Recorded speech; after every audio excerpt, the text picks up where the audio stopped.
আসসালামু আলাইকুম। প্রিয় দর্শক, অন্য মঞ্চের আলাপচারিতায় আপনাদের সকলকে আমন্ত্রণ জানাচ্ছি। কথা বলার জন্য আজ আমাদের সঙ্গে রয়েছেন আওয়ামী লীগকে 2026-এর নির্বাচনে প্রতিদ্বন্দ্বিতার সুযোগ পাবে, পরিস্থিতিটা ঠিক কোন জায়গায় দাঁড়িয়ে আছে, সুযোগ পেলে কি হতে পারে এবং সুযোগ না পেলে কি হতে পারে, এই বিষয়টি নিয়ে এখন আমাদের আলোচনা। 3 দিন আগের খবর, ইউরোপীয় ইউনিয়ন বাংলাদেশের নির্বাচনে 4 মিলিয়ন ইউরো অর্থ সাহায্য করবে বলে ঘোষণা করেছে। তারা প্রধান নির্বাচনী কমিশনারের সঙ্গে দেখা করে বিষয়টি জানিয়েছে। এই অর্থ সাহায্যের কারণ বাংলাদেশের নির্বাচন যাতে নাকি সুষ্ঠুভাবে সম্পন্ন হয় সেটা নিশ্চিত করা। তারা চাইছেন, কি চাইছেন নির্বাচনটা? দেখুন, নির্বাচন তারা চাইছেন যে ফ্রি অ্যান্ড ফেয়ার ইলেকশন হোক, কিন্তু তাদের ঘোষণায় অন্তর্ভুক্তিমূলক নির্বাচন, যেটাকে বলা হয় ইনক্লুসিভ নির্বাচন, সেটার কথা কিন্তু কোথাও দেখা যায়নি। অর্থাৎ আওয়ামী লীগকে নির্বাচনে অন্তর্ভুক্ত করার কথা কোথাও নেই। অথচ ভারত প্রথম থেকেই বলছে আওয়ামী লীগকে নির্বাচনে অংশ নিতে দিতে হবে। স্বাভাবিকভাবেই প্রশ্ন ওঠে, বাংলাদেশের নির্বাচন যখন বর্তমানে আর সে দেশের অভ্যন্তরীণ ব্যাপার নয়, সেখানে বিশ্বের পরাশক্তিগুলো তারা সেখানে ঝাঁপিয়ে পড়েছে, যখন বাংলাদেশের দখল নিয়ে বাইরের শক্তি খাবলা খাবলি করা শুরু করেছে, তখন এই টানটান লড়াইয়ে ভারতও কিন্তু দূরে নেই। দেখা যাক এই টানটান লড়াইয়ে কোন পক্ষে কারা আছে এবং কাদের জয়ের সম্ভাবনা বেশি। এই প্রশ্নের উত্তর দিতে গেলে দেখতে হবে পৃথিবীর কোন কোন দেশ ইনক্লুসিভ ইলেকশন চায় বাংলাদেশে, আর কোন কোন দেশ ইনক্লুসিভ ইলেকশন চায় না। সহজ কথায়, কারা চায় আওয়ামী লীগ থাকুক নির্বাচনে এবং কারা চায় না যে আওয়ামী লীগ নির্বাচনে থাকুক। প্রথমেই আসি ইউরোপিয়ান ইউনিয়ন, যাদের কথা দিয়ে শুরু করেছিলাম আজকের এই প্রতিবেদন, তাদের কথায় আসি। ইউরোপীয় ইউনিয়ন ও আন্তর্জাতিক সম্প্রদায়ের নির্বাচনী অবস্থান যেটা আছে সেটা নিয়ে দুটো কথা। ইউরোপীয় ইউনিয়ন সম্প্রতি বলেছি যে বাংলাদেশের নির্বাচনের জন্য 4 মিলিয়ন ইউরো, যা টাকার অঙ্কে প্রায় 57 কোটি টাকা, সেটা সহায়তা প্রদানের ঘোষণা দিয়েছে। European union ambassador Michael Miller স্পষ্ট করেছেন যে এই সহায়তার উদ্দেশ্য আন্তর্জাতিক মান অনুসারে মুক্ত এবং সুষ্ঠু নির্বাচন নিশ্চিত করা। তবে মনে রাখবেন, তার যে বক্তব্য, সেই বক্তব্যে আওয়ামী লীগকে নির্বাচনে অন্তর্ভুক্ত করার বিষয়ে কোনো স্পষ্ট উল্লেখ দেখা যায়নি। ইউরোপীয় ইউনিয়ন বাংলাদেশে একটি গ্রহণযোগ্য নির্বাচনের পক্ষে এবং অন্তর্ভুক্তিমূলক শব্দটি তারা সযত্নে এড়িয়ে গেছে। এটি ইউরোপিয়ান ইউনিয়নের একটি কৌশলগত অবস্থান, যা সুষ্ঠুতার উপর জোর দেয়, কিন্তু আওয়ামী লীগ দলের অংশগ্রহণের বিষয়ে নীরব থাকে পুরোপুরি।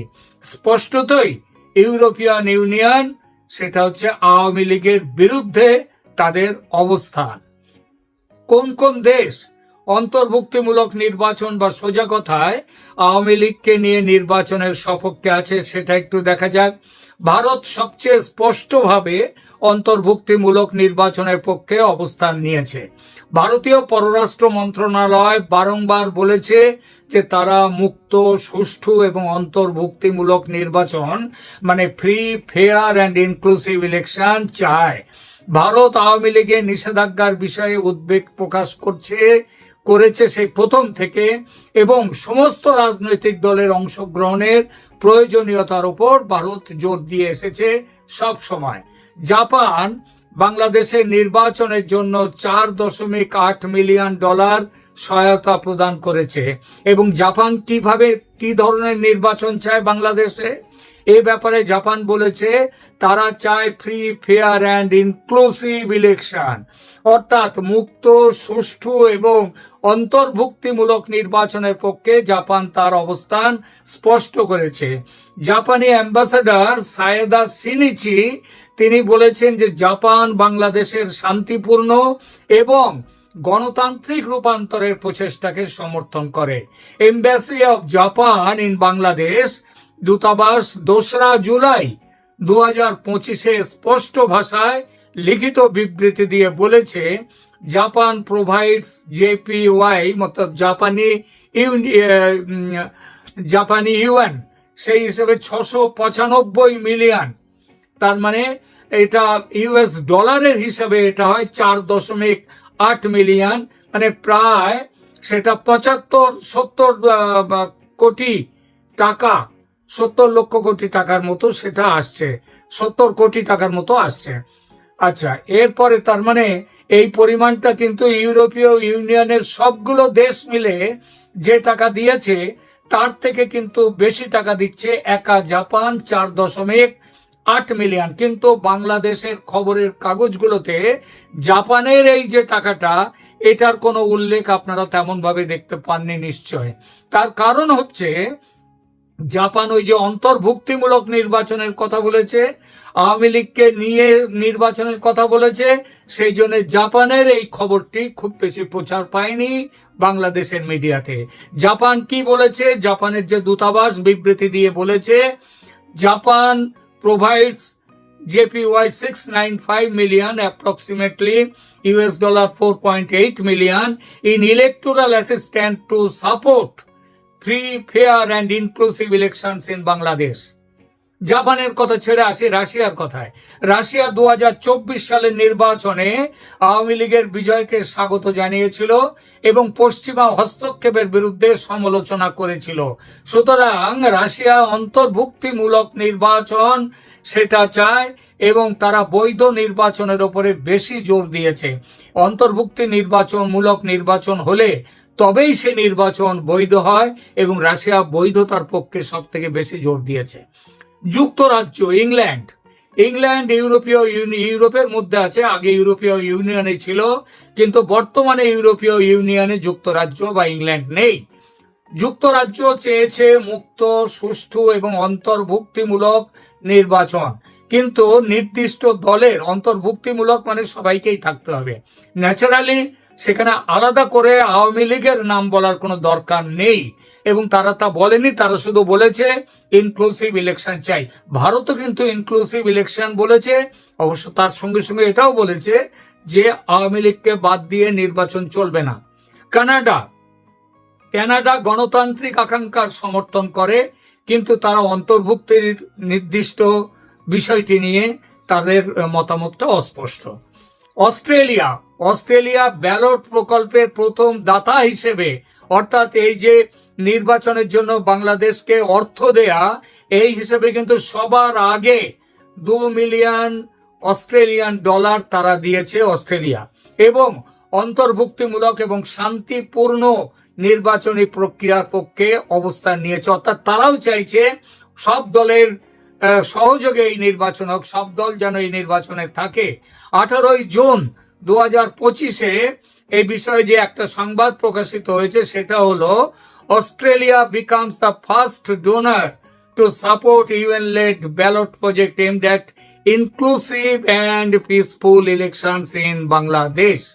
অর্থাৎ বাংলাদেশে অস্ট্রেলিয়াও চাইছে অন্তর্ভুক্তিমূলক নির্বাচন, বা এখানে আওয়ামী লীগ তারাও এই নির্বাচনে থাকুক চায়। চীন বিএনপি, জামাত এবং অন্যান্য রাজনৈতিক দলের সাথে নিয়মিত বৈঠক করে নির্বাচনী বিষয়ে আলোচনা করেছে এবং করছে বলে জানা যায়। চীনা উপরাষ্ট্রমন্ত্রী সান ওয়াইডং, তিনি উপপররাষ্ট্রমন্ত্রী, তিনি মুক্ত এবং সুষ্ঠু নির্বাচনের আশা প্রকাশ করেছেন।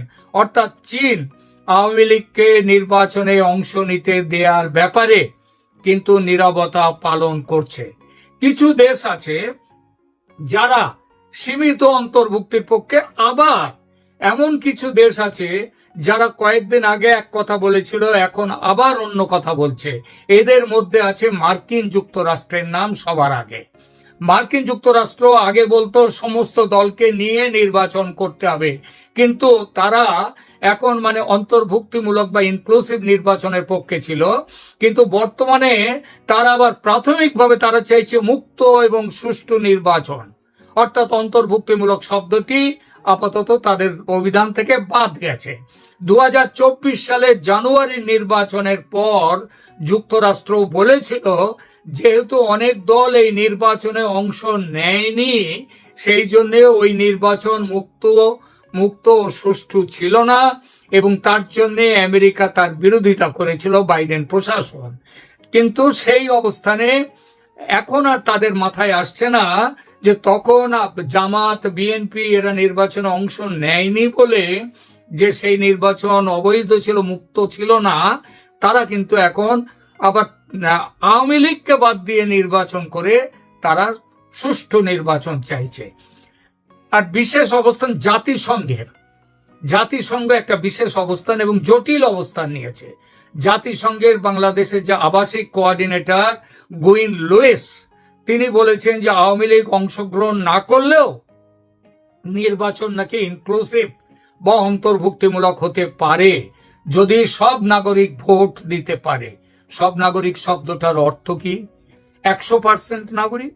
100% নাগরিক পৃথিবীর কোন দেশে 100% নাগরিক ভোট দিয়েছে কোনোদিন? এই লাইন, তার মানে এটা হচ্ছে সেই ধরি মাছ নাচুই পানি। তারাও চাইছে অন্তর্ভুক্তিমূলক নির্বাচন বা ইনক্লুসিভ নির্বাচন যাতে না হয়, এবং তাদের মতামত অনেকটাই ওই যুক্তরাষ্ট্র এবং ইউরোপীয় ইউনিয়ন যে লাইন নিয়েছে তার সাথে মিলে যায়। ইসলামিক সহযোগিতা সংস্থা বা ওআইসি এরা 2024 সালের নির্বাচন পর্যবেক্ষণ করেছিল, কিন্তু সে সময়ে জামাত তো তখন কোনো রাজনৈতিক দল হিসেবে তাদের নির্বাচনে দাঁড়াবার ক্ষমতা ছিল না, কারণ তারা বাতিল করা হয়েছিল তাদের অন্তর্ভুক্তি। তো সেই জন্যে তারা কিন্তু তখন তারাও বলেনি যে বিএনপি নির্বাচনে অংশ নেয়নি বলে এই নির্বাচন ঠিক হয়নি, এটা কিন্তু তারা বলেনি। তারা বলেছিল ইসলামিক বিশ্বের, তারা বলেছিল ওই নির্বাচনের বিরুদ্ধে 2024-এর 7 জানুয়ারির নির্বাচনের বিরুদ্ধে, কিন্তু ওআইসি কোনো কথা বলেনি। ইসলামিক বিশ্বের বেশিরভাগ দেশই বাংলাদেশের অভ্যন্তরীণ বিষয়ে প্রত্যক্ষ হস্তক্ষেপ এড়িয়ে চলে। তাহলে শেষ পর্যন্ত কি হতে পারে দেখা যাক বিষয়টি। সবচেয়ে সম্ভাব্য যে পরিস্থিতি সেটা হলো বর্তমান আন্তর্জাতিক মতভেদের প্রেক্ষিতে বাংলাদেশের 2026 সালের নির্বাচন সম্ভবত একটি অত্যন্ত জটিল অবস্থায় পৌঁছে যাবে। সরকার সম্ভবত এমন একটি নির্বাচনের আয়োজন করবে যা আন্তর্জাতিক মানদণ্ড অনুসরণ করবে, কিন্তু সব দলের, আরো পরিষ্কারভাবে বলা যায়, আওয়ামী লীগের অংশগ্রহণ নিশ্চিত করবে না। তারা ওইভাবেই নির্বাচনটা করতে চাইবে। বিএনপি এবং জামায়াত অংশগ্রহণ করবে এই নির্বাচনে, কিন্তু আওয়ামী লীগের অংশগ্রহণ খুব চাপ ফেলে অন্তত সীমিত বা শর্ত সাপেক্ষ হতে পারে। সেই শর্ত কি হবে সেটা এই মুহূর্তে বলা সম্ভব নয়। ভারত, জাপান, ইংল্যান্ড, রাশিয়া সহ আরো কিছু দেশের চাপে আওয়ামী লীগের অংশগ্রহণের সুযোগ থাকার সম্ভাবনা কিন্তু এড়ানো যায় না। সম্ভবত চীনও এই দলে আসতে বাধ্য হবে। ভূ রাজনৈতিক প্রভাব, বিশ্ব মতভেদের কারণে বাংলাদেশ একটি কৌশলগত সুবিধাজনক অবস্থানে রয়েছে। বিভিন্ন দেশের ভিন্ন প্রত্যাশার কারণে অন্তর্বর্তী সরকার থাকবে না। 26শে আগস্ট সুপ্রিম কোর্টে বাংলাদেশের শুনানি হবে কেয়ারটেকার সরকার ফিরিয়ে আনার মামলা নিয়ে। শেখ হাসিনা কেয়ারটেকার সরকারের অধীনে নির্বাচনে রাজি হয়েছেন। এখন আদালত রায় দিলে ইউনূসকে চলে যেতে হবে, তার জায়গায় কেয়ারটেকার সরকার আসবে, তারাই নির্বাচন করবে। কেয়ারটেকার সরকারের প্রধান হওয়ার সম্ভাবনা সুপ্রিম কোর্টের প্রধান বিচারপতি সৈয়দ রিফাত আহমেদের, তিনি বিচারপতি পদ থেকে অবসর নিচ্ছেন আগামী মাসের সেপ্টেম্বরের মাঝামাঝি। ফলে তারপর কেয়ারটেকার সরকারের দায়িত্ব নিতে অসুবিধে নেই তার, এবং তিনি একটি গ্রহণযোগ্য নির্বাচনের আয়োজন করে বিভিন্ন পক্ষকে সন্তুষ্ট করার চেষ্টা করতে পারেন। চূড়ান্ত মূল্যায়ন হলো বাংলাদেশের নির্বাচনে পূর্ণ অন্তর্ভুক্তিমূলক নিশ্চিত নির্বাচন হওয়ার সম্ভাবনা প্রায় আধাআধি। অন্তর্ভুক্তিমূলক নির্বাচন না হলে এই নির্বাচন গ্রহণযোগ্য হবে না এবং দেশে আবার রাজনৈতিক অনিশ্চয়তা ও অস্থিরতা ফিরে আসবে, যে অবস্থা বর্তমানে আছে। সুতরাং যারা আওয়ামী লীগকে বাইরে রেখে নিজেদের সুবিধা মতো ভোট করে ক্ষমতা দখল করতে চায়, তাদের ইচ্ছা পূরণ হবে না বলেই মনে করি। কিন্তু এসব সম্ভাবনার বাইরে আরো একটা বড় সম্ভাবনা আছে, সেটা হলো 2026-এর ফেব্রুয়ারির আগেই, শুনবেন এই অংশটি, ফেব্রুয়ারির আগেই বাংলাদেশের তক্তা পলটের মানে গদি পরিবর্তনের বড় সম্ভাবনা আছে।